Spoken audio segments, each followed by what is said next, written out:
Mr. Mann, I bid you welcome.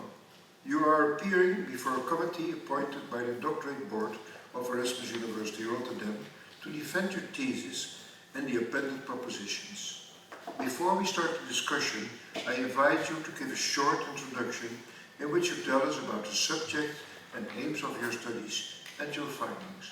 The floor is yours. Thank you very much, Sir Rector, dear committee's members, families and friends. So this is my thesis titled, The Role of Medication in Attention Deficit Hyperactivity Disorders. So this is the outline of my talk today. So we'll start with the background, and then I will go through the four major research questions that were covered in this thesis. So, starting with the background, ADHD is the most common neurodevelopmental disorders, which are affecting 5 to 7% school-aged children and adolescents worldwide. ADHD had three major symptoms domains: inattentiveness, hyperactivity, and impulsivities. Based on these symptoms domains, that could lead to quite a lot of mental health related comorbidities such as anxiety, depression. Both have a major burden on the patients. The cause of ADHD is not exactly known. Current evidence suggests that it's a complex interaction between genetic factors, environmental factors, and also social cycle factors. So potentially maternal exposure could be a risk factor. Maternal exposure to smoking, to alcohol consumption, or other organic toxins.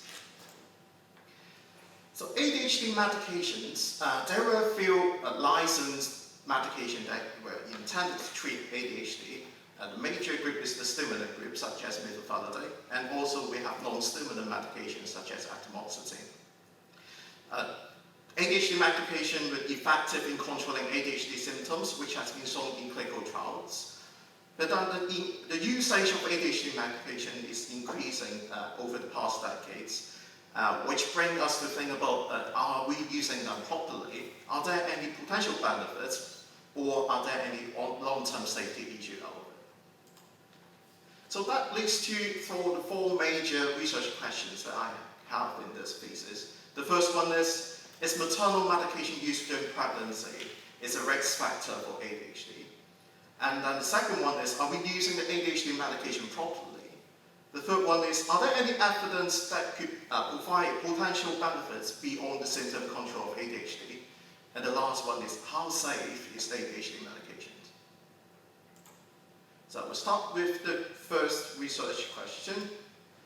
So in addressing this research question, we focus on the maternal use of antidepressant during pregnancy and the risk of ADHD in childhood. Untreated maternal depression could lead to poor health outcomes in both mothers and their children. But then at the same time, the use of antidepressant during pregnancy could have adverse effects on the children. And recently, prenatal antidepressant use were linked to ADHD. So we conducted a population-based cohort study using data from Hong Kong Clinical Data Analysis and Reporting System, CDIS. And then we conducted a systematic review and meta-analysis after adding our results from the cohort studies to the existing literature. So this is the summary of our results. When we are comparing the antidepressant use during pregnancy in the pregnant woman, we find an increased risk of ADHD in their offspring. However, at the same time, if the pregnant woman stopped to use the antidepressant when they were starting pregnant, there was still an increased risk of ADHD in the offspring. Also, if the mothers have mental illness but have never been treated with antidepressants, there is still an increased risk of ADHD in their offspring.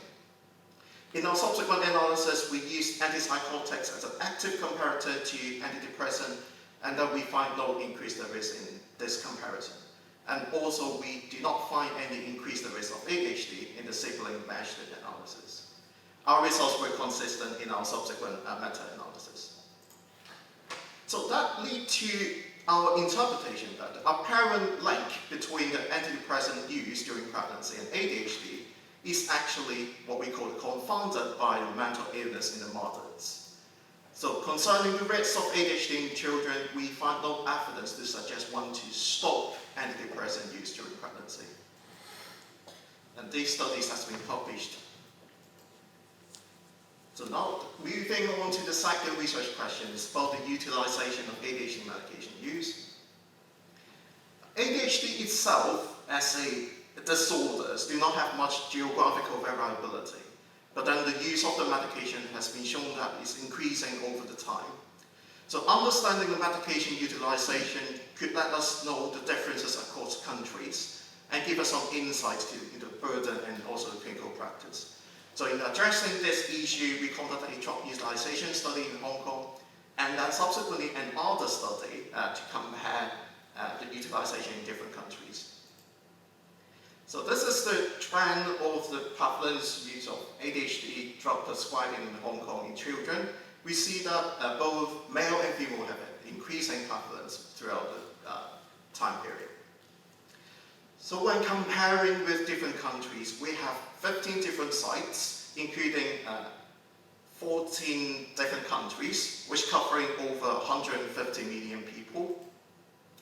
And then we can see that the prevalence of ADHD medication use in children, we could possibly divide them into three portions. So we have three countries at the top, and then we have middle bit, and then the lower bit. So we have two US sites, one private insurance database and one public insurance database at the top, and then we have Iceland at the top as well. And then the middle part, we have Canada, Taiwan, Norway, Sweden, Denmark, Spain, and Australia. And then we have Hong Kong, Finland, Japan, France, and UK at the bottom. So how about in the adults? Similar patterns have been shown, and three groups were more or less similar. We have two US sites at the top, followed by Iceland, and then we have Norway, Sweden, Denmark in the middle, and then the rest of the country in the bottom. So what does this tell us? We find there is an increasing trend of ADHD medication use in both children and adults. That could be partly reflected in improved awareness of ADHD, the recognition of importance of effective treatment that could avoid long-term problem in this group of patients. But then we still find a wide and persistent differences in the use of medication in different countries.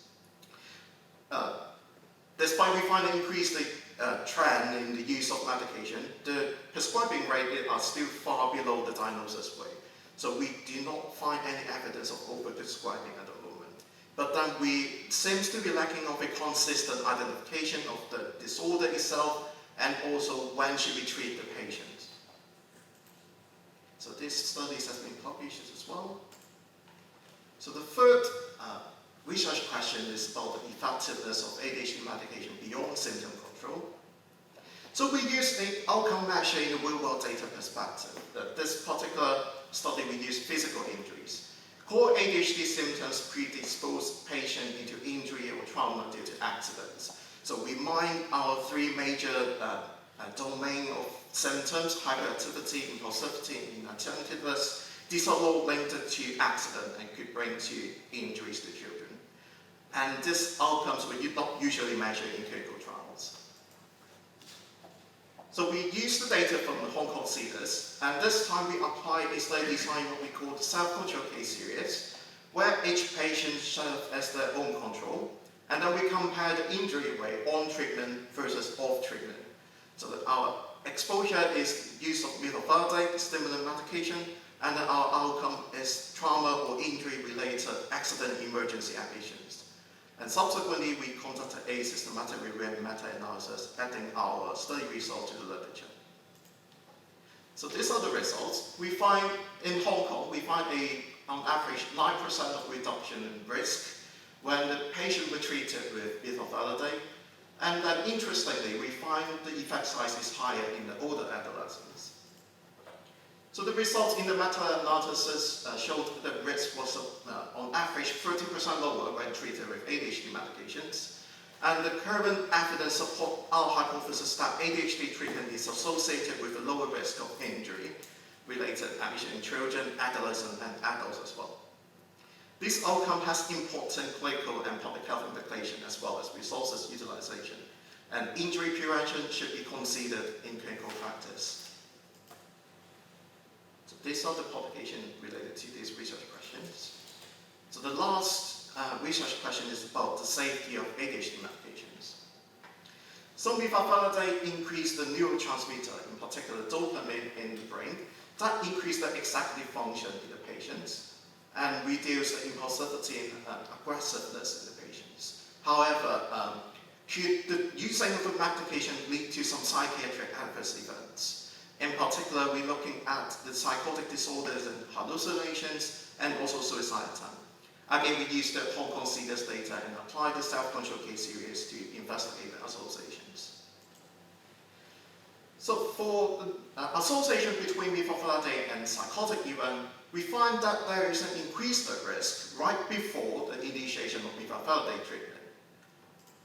And then for suicide, a similar pattern has been observed. We find an increased risk right before the use of methylphenidate treatment. However, there is still an increased risk during the first 90 days of the methylphenidate treatment. So we further plot this blind curve to explore the risk pattern of the use of methylphenidate treatment related to the risk of suicide attempt.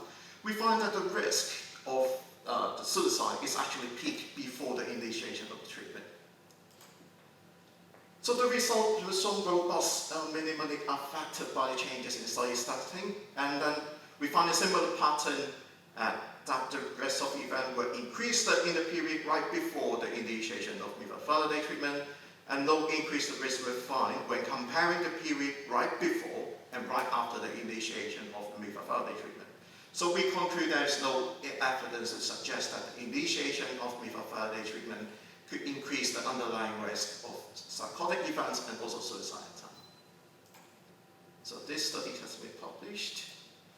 So overall conclusion is that studies presented in these studies explore the roles of medications in ADHD in four perspectives: utilization of the drug, effectiveness of the drug in real-life setting, the safety in terms of the psychiatric adverse events, and also the potential of causing ADHD when we're looking at the mild use of antidepressants. The methodology used in this phases aim to overcome some shortcomings of previous studies. Nonetheless, many important critical questions remain unanswered, and thus further research is warranted. So this is the end for my presentation here. Thank you. Thank you very much for your presentation. So we have now a few minutes more for discussion. Thank you also for that. Yeah. And we will start the discussion, and I will call upon Professor Sturkenboom to start this discussion. Thank you, Mr. Rector. Well, congratulations, Mr. Candidate, with a very nice thesis with a lot of published studies already. So I would like to actually address, I would like to have a discussion with you, and it actually regards one of your propositions. So maybe one of your paranames wants to read proposition number 7.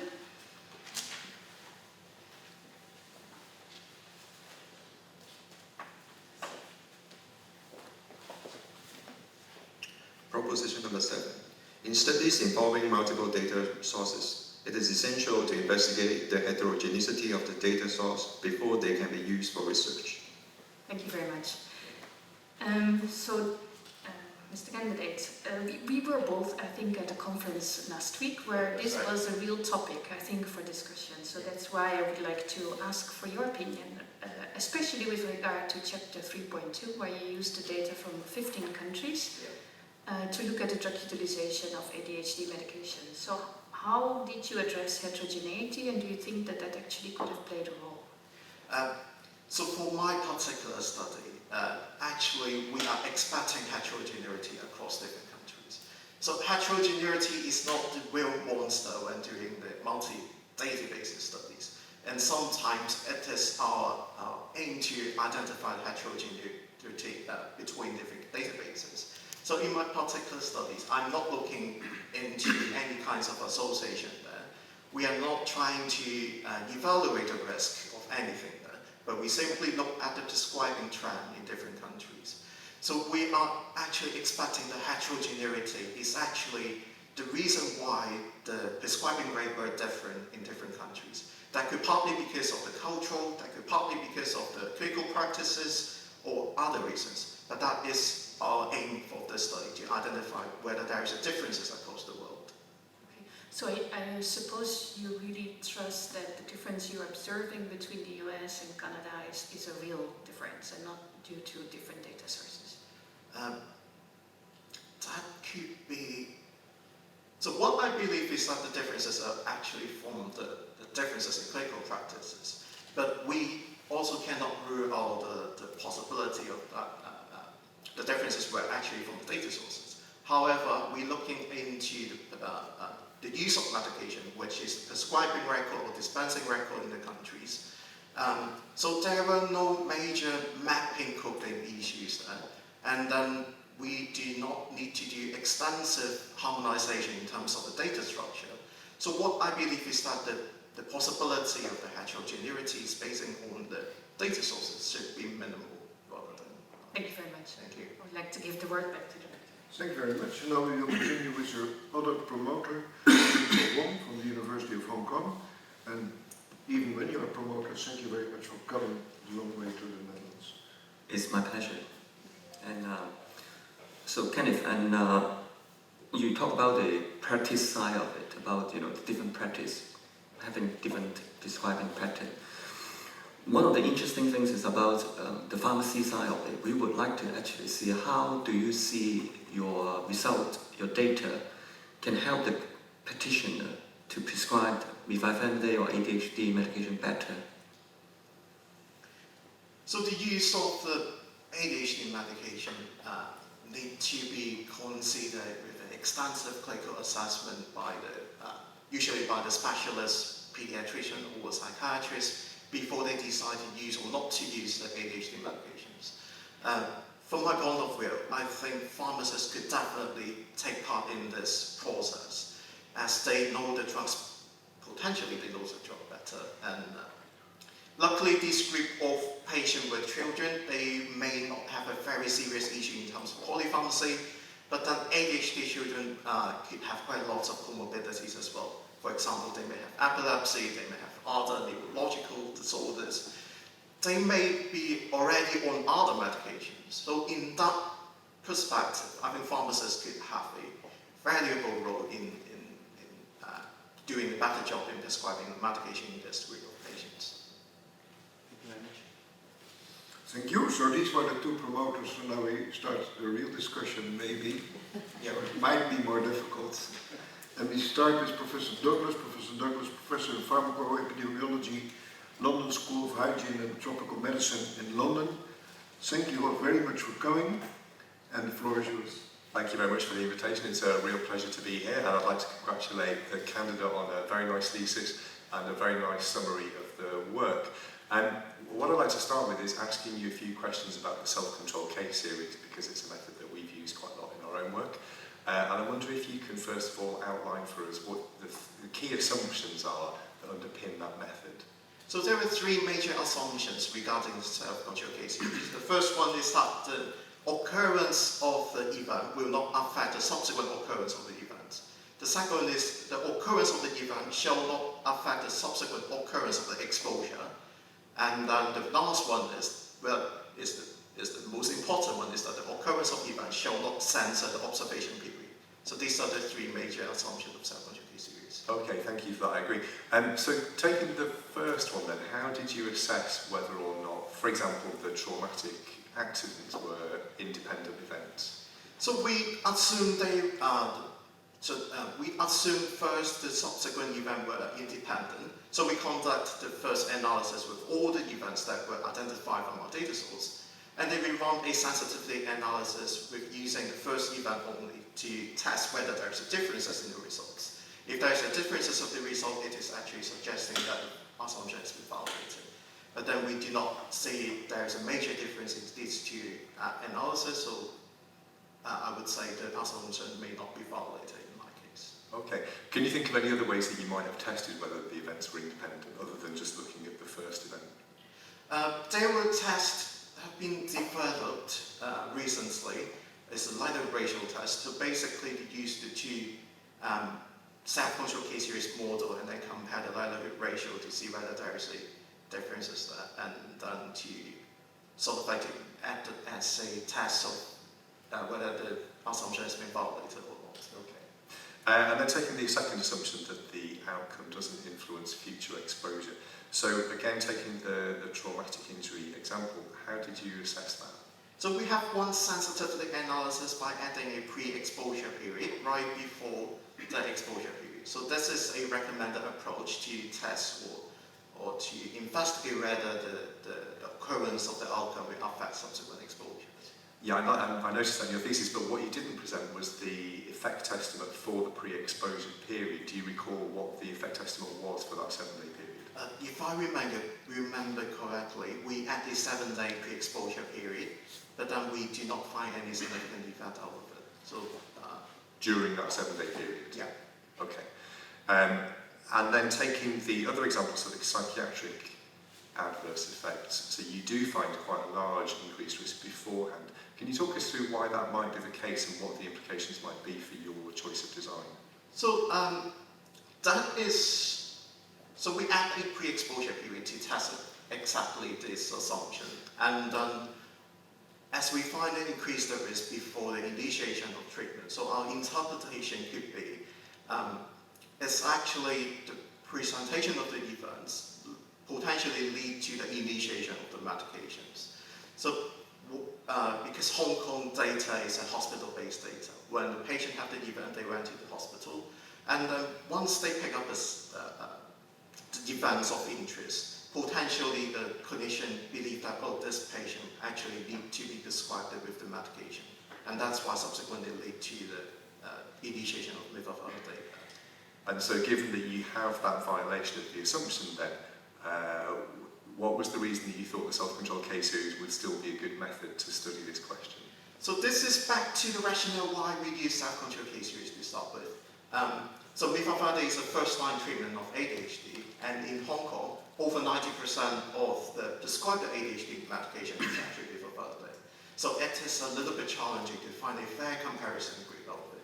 So one could think that, oh, you could fit a propensity score model to compare mifepristone, for example, to atomoxetine, but then usually people initiated with atomoxetine were though failed with mifepristone.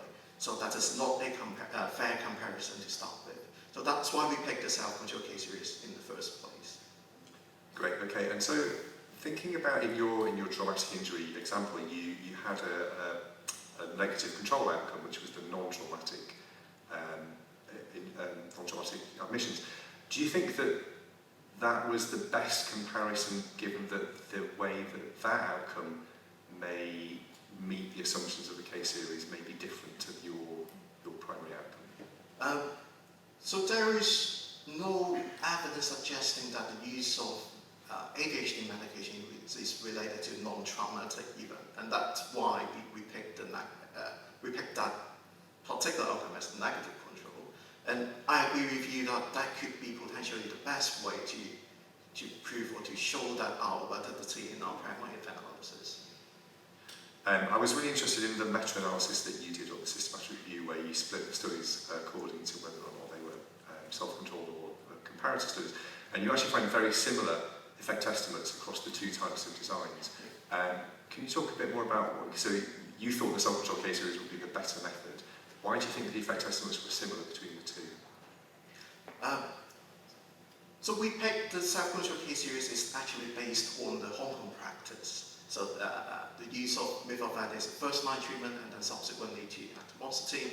But this particular practice may not be the same in other countries. So in some countries, let's say in the US, they could actually run an analysis by using mifepristone comparing with, let's say, amphetamine.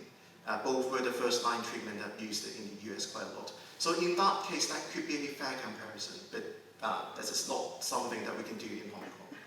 So that could potentially explain why the results are a little bit similar. Okay. And one of the really vital things about the self-control case series is that you're able to split time into exposed and unexposed accurately. You ran a sensitivity analysis where you extended exposure between 1 and 10 weeks, but you didn't see much of a difference in the effect estimates. Was that surprising, given that you were, in those analyses, you were clearly introducing some quite large degree of misclassification? So why do you think the effect estimates didn't shift? This is a tough one. So by extending the exposure period, we are actually introducing the exposure misclassification into our model. Theoretically, estimate should be biased towards the null, but we do not see that in our analysis there. Honestly, I couldn't find a valid explanation here at the moment, but if the result does not change in our sensitivity analysis, potentially the effect of the medication may not be homogeneous there. That could be one of the reasons. Maybe. What was the average length of treatment by patients? So on average, there were 2-point-something years for each patients that were exposed at the time. Yeah. So maybe, in fact, adding a few weeks on was not introducing that much misclassification, possibly. Oh, that makes sense to me. Yeah, maybe. A much more general question, which is, given the large amount of work that you've done, do you have a sense of which aspects of the work you have the most confidence that you got a correct causal association for? I couldn't claim that, because all of my studies were observational studies. So I'm a relatively conservative person, so I couldn't claim that any of my study could introduce the causal relationship between the exposure and the outcomes. And then at the same time, when you look at my studies, most of my studies were actually saying, oh, the drugs have no harm to the patient. And that is, I guess, is what we could contribute to the clinical literature is on the safety side of it rather than the causal association. Okay, thank you. Thank you very much. And now the discussion will be continued by Professor Klungel. Professor Klungel is professor in pharmacoepidemiology at several universities, but especially at the University of Utrecht. I'm very happy that you're here, and I give you the floor. Thank you, Mr. Chairman, and dear candidate, I also would like to congratulate you with an excellent piece of work, I think, and I especially appreciated your sort of comprehensive approach of looking into risk of developing ADHD, the prescribing patterns, and also the effectiveness and the safety. So very complete work, and I would also like to congratulate your supervisors for their support during your PhD project. I do have questions, and I would like to continue a bit on the self-controlled case series design, and especially about to which population actually your estimates are applicable. And you mentioned something in chapter 4.1 about that. You indicate that your findings are only generalizable to those with ADHD that are prescribed ADHD medication. And I think that's fair, but I think there's another condition, and that's they also should have had the event of interest. So it's an even more narrow population, and I'm wondering to whom these findings are actually applicable. The inclusion of subjects in your study is conditioned on that they had an event, either trauma or a suicide attempt. So are those patients perhaps more susceptible to these effects, and is that a different population than if a patient would come and would start on an ADHD medication? Thank you. So, of course, our study estimate were using the group of patients who were treated with ADHD medications. So our risk estimate, logically thinking, is directly applicable to those who were treated. But then, in terms of the clinical implication, that could be generalized a little bit to those with ADHD but were not treated. Perhaps they were not treated because of their worrying of the safety concerns of the drug, or perhaps because of other reasons that may alter the clinical decision out of it. So our result is sort of like to support the clinician to draw their clinical assessment or clinical decision out of it.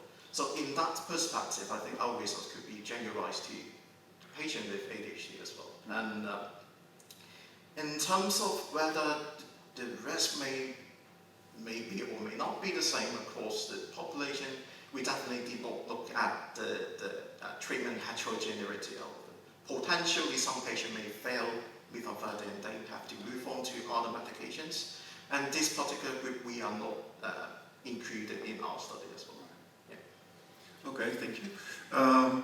So maybe a bit on a specific study. So in chapter 5.2, your outcome of interest is suicide attempts, I believe. And well, it's a really difficult outcome, I think, to study, especially in electronic healthcare. databases, and what you indicate is that the sort of the positive predictive value of your diagnostic codes is quite well. It's about 99%. So that's good in a validation study that you did. I'm wondering about specificity. So do you think that you missed suicide attempts that were not recorded in any way, and how would that impact your results? Because, well, suicide, if someone has, for instance, a car accident, you don't know what's the reason for that. It might be just a car accident, but it might also be a suicide attempt. So there may be other situations where you would miss this, and how would this affect your results? Yeah, that is definitely one of our limitations, actually. And in our database, we couldn't actually capture completed suicides in our database because the patient will not be transferred to the hospital in that case. So that could be leading to the fact that we may not be covered everybody who actually committed suicide.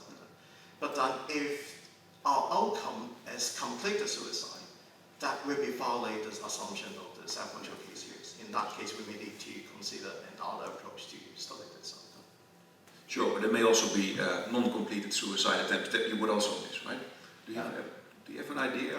If it's a non-completed suicide and it's serious enough to be ending up in a hospital, then in that case we could capture them. But for the relatively minor cases, that we may not be able to capture those cases. Yeah, but the most severe ones you will. That's right. Thanks. I think that's.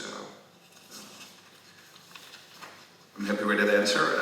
So I would also like to challenge you a bit on chapter, I think 4.2 is the meta-analysis. And you, I think it's very well addressed the issue of bias in the sense that you're not just pooling results of individual studies, you first did an assessment of the quality of the studies. I'm wondering a little bit about the appropriateness of the instrument. So it's the Ottawa scale. It's for case control and cohort studies, and I presume that you would follow like the cohort checklist to assess the self-controlled case series, but there are particular items, I think, that are issues with the self-controlled case series design that are really not captured in that checklist. So I have the feeling that this, the assessment is a bit superficial, and if you would look into more detail into like violation of assumptions, which is not in the checklist, well, maybe there would be another picture. Can you elaborate on that? So that is definitely one of the difficulties when I try to do the quality assessment of those within individual comparison studies. And given the fact that not all of them were actually using a self-control case series, some of them were actually using other approaches, which in some sense similar to self-control case series, but not exactly self-control case series. So that's why we group them as the within individual comparison. So the Newcastle Ottawa assessment definitely not perfectly applicable to the within individual comparison. But then I guess, so personally I would like to see if there's a checklist in terms of assessing the quality of the within individual comparison study. But up to date we do not have that now yet. And that's why we could just use the instrument that is already available at the moment. But then we also do the intensive read the whole paper to see whether there are some issues in the analysis. Yeah. And did you identify some issues that were not captured by the checklist? Did you say, well, this study should be excluded basically from our analysis? So definitely the assumptions of the self-control case series or other within individuals comparison were not captured in the NOS assessment. But then the included study, they were a pretty good study, I have to say. So I will not exclude any one of them. Okay, that's good. Thank you. Thank you very much. Then we will continue with Professor Stricker. Professor Stricker is Professor of Pharmacoepidemiology, Department of Epidemiology at our university. Thank you very much, and the floor is yours.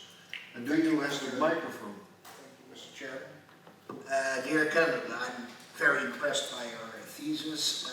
I rarely say something about the cover, but this time I really sympathize with it. That's because most Dutch PhD students nowadays make very colorful covers where they want to show their creativeness and some jokes and things like that. And now finally I have a student here with just white letters on blue, and I like that. Actually my own thesis was white letters on black, so that's pretty simple. It's good to remember. So this is a good start, and also if I look on page 231, it's obvious that you are someone who hunters will call a good shot, because you have papers in British Medical Journal, Lancet Psychiatry, JAMA Psychiatry, and Pediatrics. So you really published your work in high impact journals. Now, nevertheless, I have a couple of questions. Actually, we are now performing a study in an IPSI system. Here we do a traditional comparison between treated and untreated. And what's quite obvious and not completely surprising is that the risk of psychotic events of suicidal ideation is much higher in the treated than in the non-treated group. Of course, one might contemplate on this and decide that this is probably confounding by indication. The people who are treated are different from the non-treated, of course. But at the same time, we are talking about a product which, from a clinical pharmacological point of view, is known to be related to the amphetamines. We know of the amphetamines that you can get psychosis. And also in the product information, it's quite clearly they warn for adverse reactions. And psychosis is really potential adverse reaction, which also came from the trials and other psychiatric reactions too.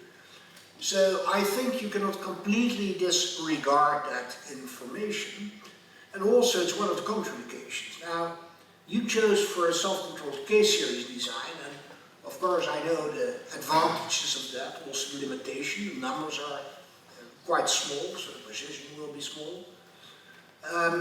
But it has advantages from the point of view of controlling for confining within one person. But what I suspect that this may also work at your disadvantage.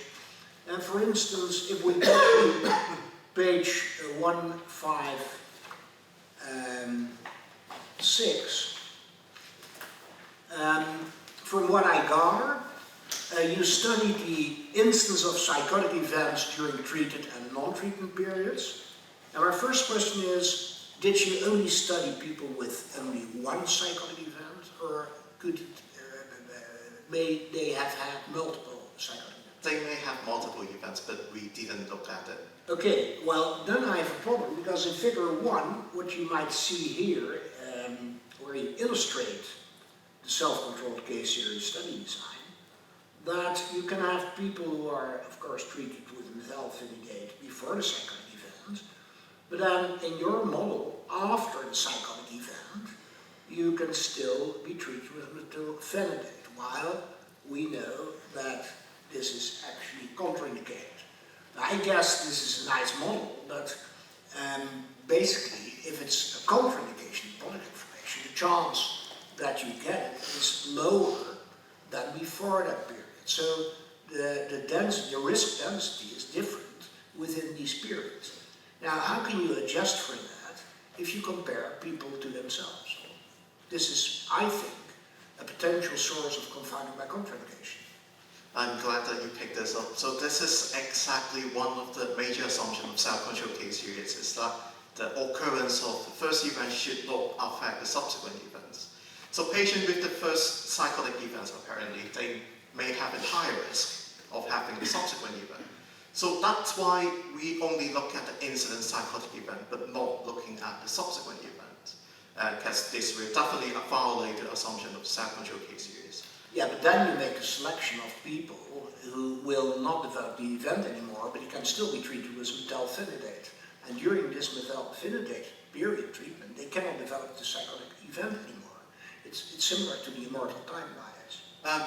But then, referring to the theory of the self-control case series, we took the model conditional on the whole observation period.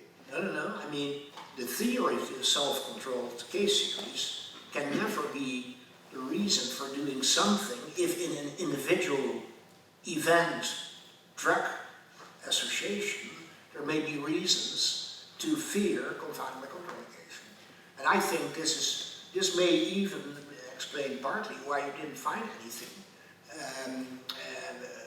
No statistically significant association for psychotic events and suicidal ideation.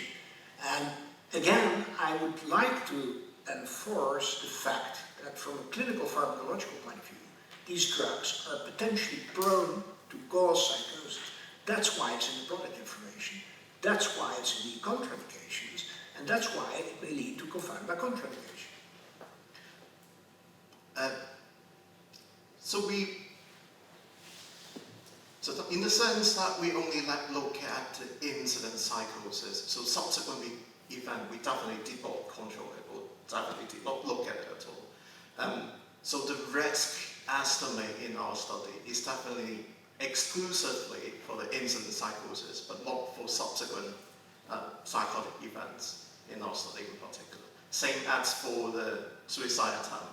So I definitely agree with you that there should be a reason why psychosis or psychotic event were labeled in the drug. And there is clear literature indicating that there are signals of this adverse event. And that is the reason why we conduct this study. In particular, we look at the incident psychosis there, but with this study design setting, I have to say that we could not really identify whether there is an increased risk of subsequent events there. That could be potentially increased risk if they were treated with Because the chance is different. It changes after the event. So I'm still not convinced. I mean, it is not one of the sensitivity analyses you did. So though I appreciate your work, I'm not completely convinced here of your answer. But then you get a second chance. And that's the paper on, which is very interesting by the way, is the effectiveness of methylphenidate on physical injuries and trauma, which suggests that, that you really think that after treatment this risk is reduced. There's some clinical support for that thought. But then we know that, of course, in the treatment of methylphenidate, there are drug holidays. And these drug holidays are often during the real holidays of a child. Now, the point is that if children are at school, they're supposed to learn and do regular and structured things.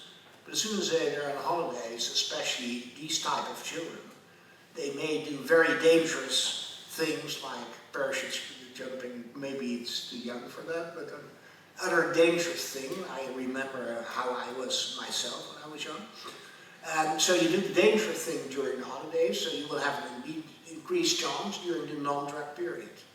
Did you adjust for this? Did you take into account, did you, in one of your sensitivity analysis, maybe you did it, but I couldn't find it, study the risk, especially during this drug holidays? So we do have an adjustment on what we call the seasonal effect. So we divided the season into 4 seasons. So in Hong Kong, the education system is that the children will have the summer holiday, so we have summer as one of the season category. And did you, I don't know by heart whether you found a difference? We did not find a difference in comparing the risk in different seasons. Thank you. Okay, well, thank you very much. Thank you. I'll pass my word back to you. Thank you very much. And now we'll continue with Dr. Verhamme, Associate Professor of Use and Analysis of Data, Department of Informatics, Erasmus University, Rotterdam. Dear Mr. Candidate, I also would like to congratulate you on this work and of course also congratulate your promoters and co-promoter. And you touched upon an important topic, and that was also obvious last week at the ISPA, where there were a lot of sessions with regard to treatment of ADHD and the safety of ADHD drugs. Some of the questions that I have prepared have already been touched upon, so that's good because it makes it shows that I have relevant questions, I mean, I hope. So I'm going to move to chapter 3, where you describe use of medications used for treatment of ADHD. And you look into the Hong Kong database, and then you also extend it to multiple databases. If you consider the use of methylphenidate in the Hong Kong database, you describe that the use increases over time for the different age categories, but it seems as if you were mainly concerned also about the increasing use in kindergarten children, and which you describe children being the age of 2 to 5 years. And you, in your discussion, so on page 76, you describe that you're concerned about the increasing use over time, because there's information from literature saying that treatment effect in these small children is low, and that they might also be more prone to adverse drug reactions. But in your chapter 1, also describing use of methylphenidate and risk of use in prenatal exposure and the risk of development of ADHD, you also describe that ADHD in principle can only be clinically diagnosed from the age of 5 years on, and you don't take that comment into your discussion of drug use in these small children. I was wondering whether this is even perhaps more of a concern. You see increased use in the small children, but I have the impression that you're doubting the clinical diagnosis in these young children. I don't know whether you can comment on that. So, if we look at the clinical guidelines, ADHD medication definitely not recommended for children less than 6 years old. If you look at the diagnostic perspective, from DSM-5, patients should not be diagnosed with ADHD under 5. They have to be 5 years old. I guess that is the reason why we look at the particular young age group to see whether there is something out there that is emphasizing the inappropriate prescribing to this young group of children. But then if you look at the prevalence in my study, the rate is actually quite low. Yeah, but you really comment in your discussion, that's why I picked it up. But then it means that it's really off-label use, if I understand it correctly. Yes, that's okay. Yeah. And then if you go to the study where you looked into different databases, so you have high use in the US, but then you also look into Europe, and then you also see high use in Iceland, extremely high use. So in North America you had an overall prevalence of 4.5, and then in Iceland you had a use of 4.2 as well. So I think that's on page 97. You had very nice graphs in that chapter as well, but I have to admit that I'm getting older, and I could make sense of the graphs during the presentation, but when reading the book that didn't work. But luckily you had your figure 8.1 on page 97, where you show the high prevalence in Iceland as well. And I don't know whether you have a specific explanation why use in Iceland is much higher than in the other European countries. So there were two potential explanations that we did not really put down in the paper. So the first bit is that Iceland is actually is a relatively small country, the population about 300,000 people, and then they have very similar genetic components. So given the fact that ADHD tend to be run in the family, that could be a potential reason Iceland people may have relatively higher rates of ADHD, but we didn't really look at that, so we can't claim that in that way. So the second potential reason is that there, as far as I know, there is only one child psychiatrist in Iceland, and that clinician was trained in the US, So potentially, he bring the practice back to Iceland and contribute to hyperscribing. Okay, interesting. Yeah. And then also in that specific article, you mentioned something, so you say, explain differences by differences in culture, diagnostic criteria and guidelines. And then on page 93 you did add a sentence, and I have to admit that I didn't understand what you meant. So you say, additionally, a portion of the differences, so differences in prevalence of use, may be due to the proportion of off-label use of ADHD medications. But I didn't understand how that would influence the differences in prevalence. So I have to say that is actually requested by the reviewers that we have to put that in. And okay. Okay. So for you it doesn't make sense. it doesn't make Okay, sense that's in my fine. talk. I had some other questions, but perhaps for the interest of the other members of the jury, I'll pass the word back to the Director. Thank you very much. And now we will continue with Dr. Dierks. Dr. Dierks is a child psychiatrist working at our university. I'm very glad that a psychiatrist joins this committee. So first of all, let me congratulate you as well on this really excellent thesis, you and your supervisors, of course. I think it's really impressive, and it's also really thorough, and I think you, in a map, let's say, in a variety of ways, you address a lot of problems that I think are really important in daily clinical practice, and I think a lot of my colleagues would do good to read your work, so I hope I can bill for some of your extra books later on. And I think it's also, I think we as a profession tend to, let's say, perhaps focus a bit too much on the potential side effects of stimulants, and I also think it's really nice that you, let's say, focus as well as on the potential benefits rather than only the psychiatric benefits, but also focused on things like trauma and physical injury. So congratulations again. I would like to discuss with you, I think, the most popular chapter this morning, and it's chapter 5.1 on the instance of psychosis.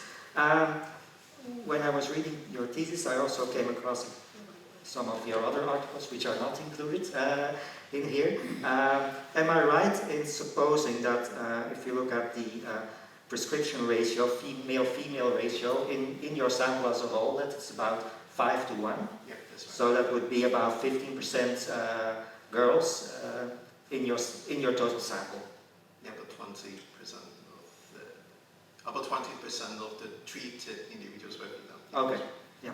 So, because you find in your case series 30% are female, and if you couple that with, let's say, what is commonly assumed that at this young age, incidence of psychosis is actually higher in boys because of the earlier age of onset, it feels a bit counterintuitive that, let's say, in your case series you actually have relatively more girls than in the total database. Do you have any ideas on what kind of mechanisms could be in play? So I do not have a definite answer for that, because the study sample in that particular study may not be comparable to those without the event. So, so that's why actually most of my self-control case series study, if you look at the age distribution, they were quite different from the original treated sample. Because for those with the events, they may not be the same with those without the events.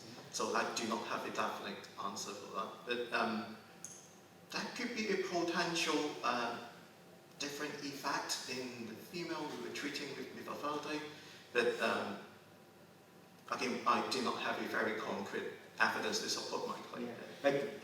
I think that's one of the hypotheses you could have, is that perhaps girls are a little bit more vulnerable than boys. Do you have any, let's say, do you have any ideas to back up such a hypothesis? So if you look at the subtype of ADHD in the female, many of the female were actually the inattentive type rather than the impulsive or hyperactivity. Yeah. That could be potentially one of the reasons. Is the disease itself is different in male and female. Yeah. Okay. So that would mean that they are more vulnerable. That could be potentially one of the reasons.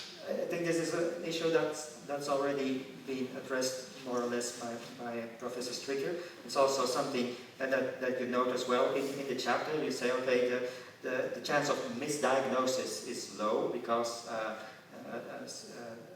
as you say, most of the diagnoses have been done by psychiatrists. Now, I don't want to, let's say, rain on my own parade, but let's say inter-rater reliability or inter-rater agreement between different psychiatrists is not always the best. Moreover, I think it's also a problem that, at least initially, most of the criteria of, I think most psychiatric disorders, of course, were developed for boys or men and not for women or girls. Let's say, so if I would challenge you and say, okay, I think there might be misdiagnosis here, and it might impact girls more than boys. What do you think, what would be the impact on, the potential impact on your results? So if there is a misdiagnosis that, so because this is a self-control case series, so for those who are supposed to have psychotic disorder but were not captured in the database, so that could shrunk our sample size to start with. But then if they were diagnosed with psychotic disorder, but actually they were not, and that could lead to a bias in our estimator. So outcome misclassification, again, is biased to us or not. That could be one of the potential reasons why we fail to find a significant effect in the subsequent treatment time. I think it might also, let's say, play a role in the fact that you find a strong relation before the initiation of methylphenidate, because I might imagine, I mean, in clinical practice, it doesn't happen often that you start with methylphenidate in a patient that has been recently diagnosed with a psychotic disorder. So in my clinical mind, I'm thinking perhaps they changed their mind somewhere along the road and thought, this might not have been a real psychosis or a hardcore psychosis, but maybe just, let's say, a more of a crisis situation. I think that could be one of the possible reasons. But then, so my study had a relatively long pre-exposure period. It's 90 days there were 3 months there. So that could also be a potential that they were diagnosed at the first month, and then after 3 months, the clinician thinks that that patient is relatively stable and then initiate methylphenidate. That could also be one of the situations. So I can't really give you a concrete answer here at the moment. Okay. Then my last... Thank you very much. And we will continue with the co-promoter, Dr. Shumi, Assistant Professor of the Department of Medical Informatics in Rotterdam. Thank you. Dear candidate, congratulations also with the impressive thesis, both impressive in quality and in quantity, I would say. It was a pleasure working with you on this. I have a question about one of your propositions, so maybe one of your parents can read proposition number 8.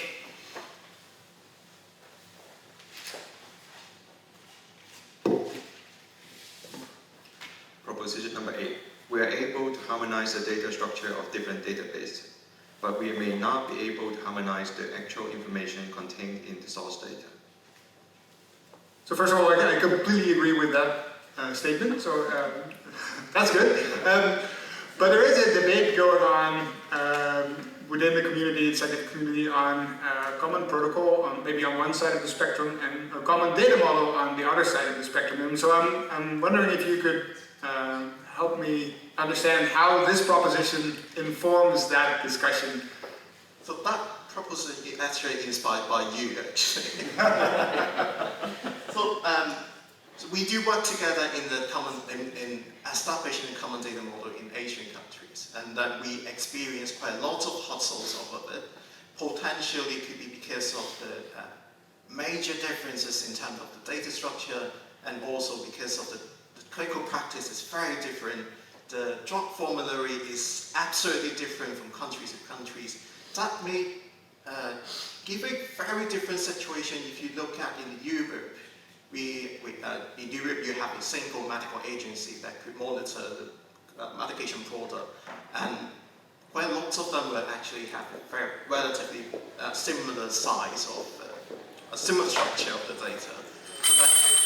So Mr. Candidate, the time allowed for the defense of your thesis is over. The committee will now withdraw to deliberate. Would you please wait here until we return? Thank you.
Please be seated.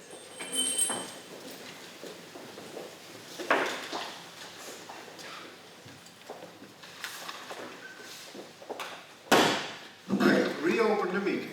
Mr. Candidate, the Doctorate Board of Erasmus University Rotterdam, represented by me, has considered your thesis. Having heard the defense and the advice of this committee, I grant you the title of doctor. I authorize Professor Sturkenboom to bestow this degree upon you in the customary manner. Please.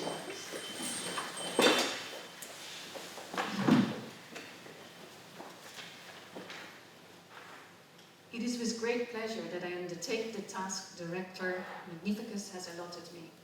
By the authority invested by law and according to the decision of the Doctorate Board of this university, I hereby confer upon you King Chung Kenneth Man, the doctorate degree. As a testimony and proof hereof, I present you the diploma signed by Director Magnificus, promotoren, co-promoter and other members of this committee and endorsed with the seal of the university.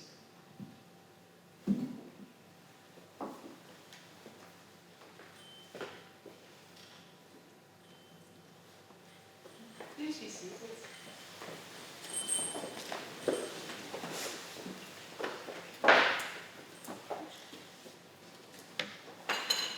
It's my pleasure to give this the last bit to talk about your career and your life. And so I think the first thing is I think all of us know you as Kenneth, but you also have a Chinese name. So I would like to mention the Chinese name to start with.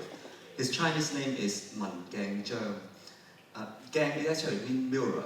Zheng can mean manifestation or also can talk about the righteousness. So it's like a mirror to reflect or to show the righteousness.